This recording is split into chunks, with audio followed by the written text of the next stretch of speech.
This is Sarvesh. I'm from Allahabad, Prayagraj, UP. My educational background is BTech Mechanical Engineering.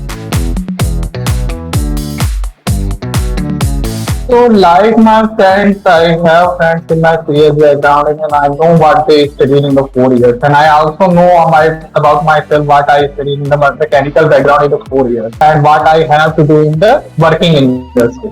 What you study in the college degree and what you do in the current industry totally different.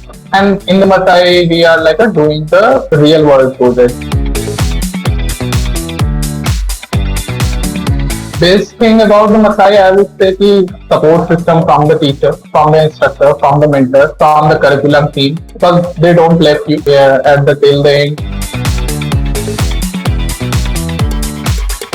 First thing is a salary hike, and second is like I was doing one job when I successfully I converted into different whole shifting of a job from mechanical to some sales background. Now it is like everyone happy. It is always happy because some is a good job.